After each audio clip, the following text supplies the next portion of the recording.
Good morning, everyone. I hope you all are well at your home.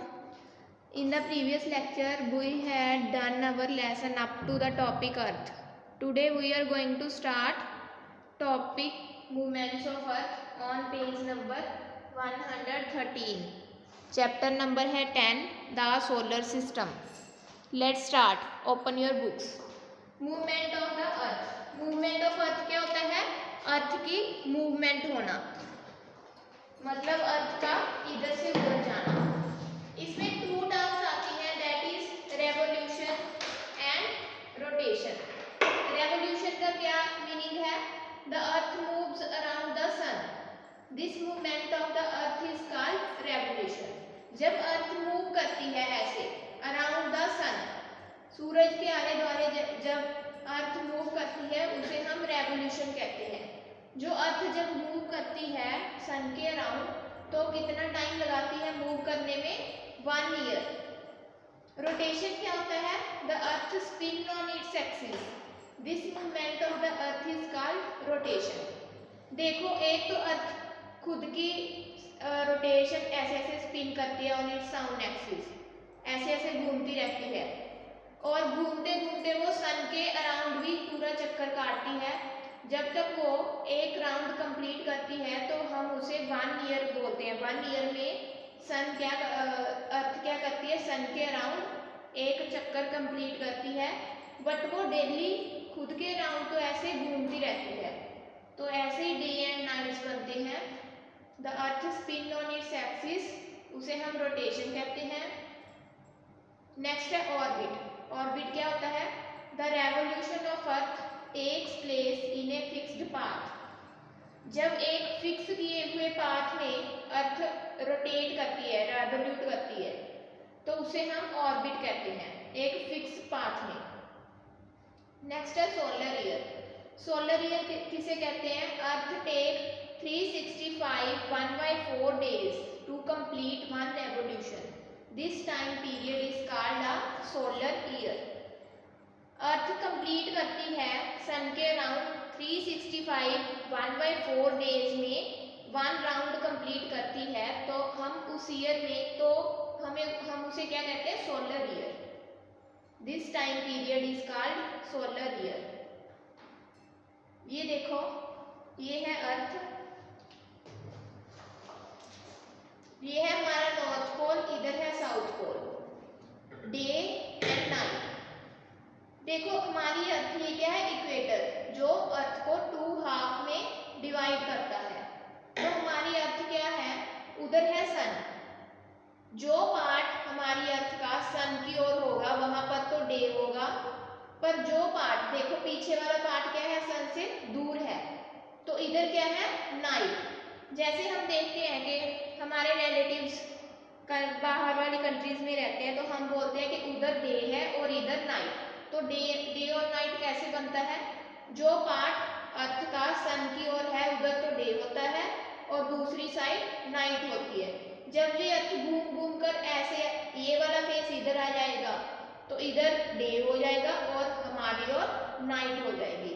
ऐसे ही day और nights बनते हैं अर्थ की रोटेशन से. Rotation of the earth cause day and night. As the earth rotates, one half of its face the sun. The part that faces the sun has a day, and the part that faces away from sun has night. It takes 24 hours for the earth to rotate once on its axis. मैंने अभी बताया है कि जो part अर्थ का सन की ओर होगा वहां पर तो डे होगा, और जो पार्ट अवे होगा सन से उधर क्या होगी? नाइट.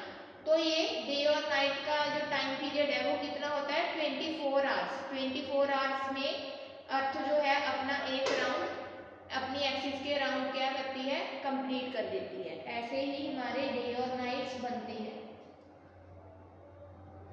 नेक्स्ट है सीजन्स. अब सीजन कैसे चेंज होते हैं ये पिक्चर में देखो. पोजीशन ए, पोजीशन बी, उधर है पोजीशन सी और ये है डी. इसमें क्या है? समर्स. इधर ऑटम, फिर विंटर और ऊपर वाले में spring.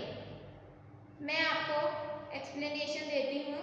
The earth revolve around the sun but its axis always remain inclined in the same direction. The earth take 365 days to orbit around the sun.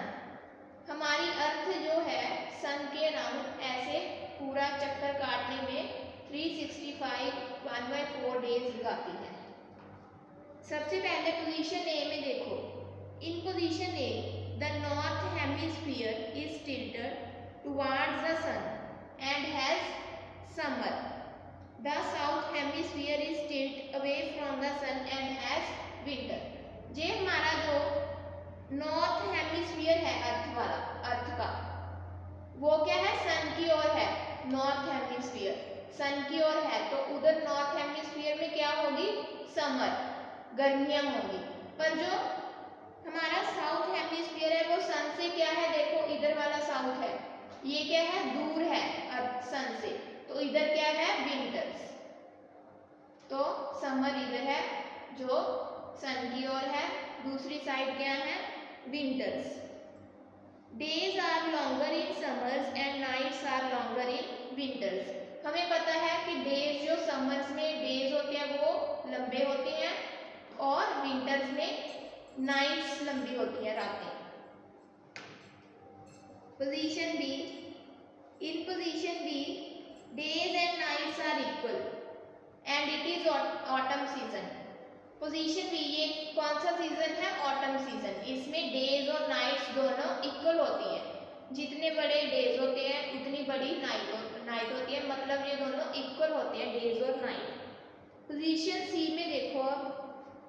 The south hemisphere is tilt away towards the sun and has summer. The north hemisphere is tilt away from the sun and has winter. अब position C में जो south hemisphere है वो सन की ओर है, तो south hemisphere में summer होगी और नॉर्थ हेमिस्फीयर में विंटर्स, सर्दियां होंगी। पोजीशन डी में अगेन स्प्रिंग सीजन आ गया। इधर भी डेज और नाइट्स सेम होती है, इक्वल होती है। ओके, तो ये पोजीशन थी, ये मैंने आपको करवा दिया है अभी। नेक्स्ट है, why does the moon look different every night. आपने देखा होगा, कभी नोट किया होगा कि हम देखते हैं रात को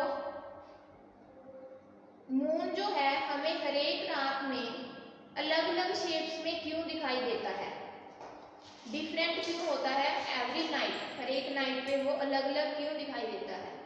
the moon appears to be different shapes because we only see the part of the moon which is lit up by the sun, and this is different on each day.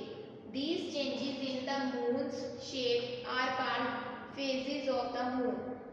इसमें क्या बताया है कि हम डिफरेंट शेप्स क्यों observe करते हैं, क्योंकि हम मून का वो वाला पार्ट ही देखते हैं जो सन के द्वारा लिट अप, मतलब जिस सन की रोशनी पड़ती है जिस फेज पे।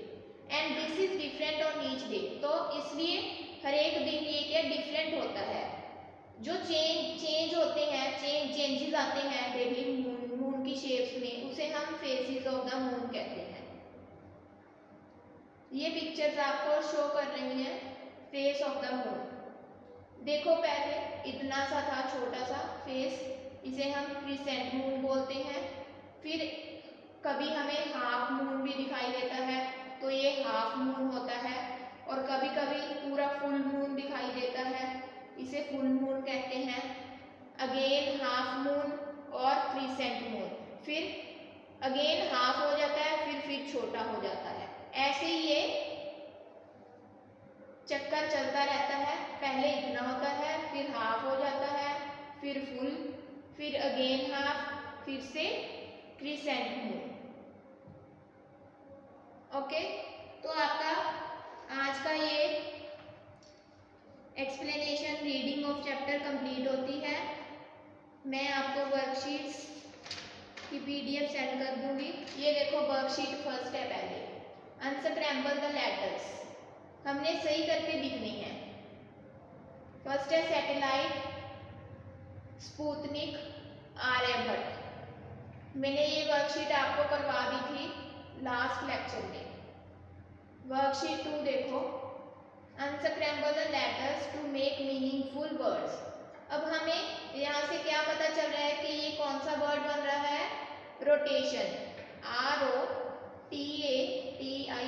रोटेशन। नेक्स्ट क्या बन रहा है? Revolution, REVOLUTION, revolution. Tick the correct answer, इसमें से हमने करेक्ट आंसर करना है। What cause day and night, हमने अभी पढ़ा था कि डे और नाइट कैसे बनते हैं, जब अर्थ की रोटेशन होती है ऑन इट्स एक्सिस। तो बी ऑप्शन पे टिक लगा लो। उधर है ट्रू और false. Earth has 4 poles, earth के 4 पोल्स होते हैं। True, north, south, east, west. Axis of earth is slightly tilt, axis जो अर्थ की होती है वो स्लाइटली टिल्टेड होती है। True. The part below the equator is known as north hemisphere, जो इक्वेटर के नीचे वाला पार्ट होता है उसे हम नॉर्थ हेमिस्फीयर बोलते हैं। फॉल्स, क्योंकि हम उसे साउथ हेमिस्फीयर बोलते हैं। The path where earth revolve is known as orbit, जिस पाथ में अर्थ रिवॉल्व करता है हम उसे ऑर्बिट बोलते हैं। ट्रू। नेक्स्ट हमें पिक्चर्स दी हैं और हमने इनके नेम्स लिखने हैं। फर्स्ट क्या शो कर रहा है? Half moon. नेक्स्ट है crescent moon, then again half moon, crescent moon, फिर आ गया फुल मून। फिफ्थ में है fill in the blanks. Days and nights are equal in, days और नाइट्स किस किस सीजन में इक्वल होती हैं? Spring and autumn. Days are dash in summer and nights are longer in dash season. हमने अभी किया है कि डेज क्या होते हैं? लॉन्गर, बड़े होते हैं समर में, और नाइट्स लॉन्गर होती हैं in winter season. The earth take 24 hours to rotate once in axis, कितने घंटे लेते हैं? 24 आवर्स। इसका बुक वर्क हम नेक्स्ट लेक्चर में करेंगे। Thank you, have a nice day.